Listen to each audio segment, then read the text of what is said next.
చూపవమ్మా.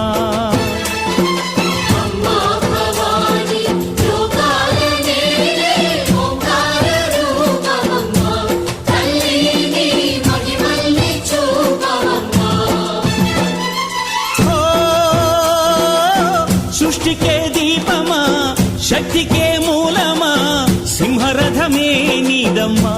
అమ్మ దుర్గమ్మ భక్తులను దీవించుమా.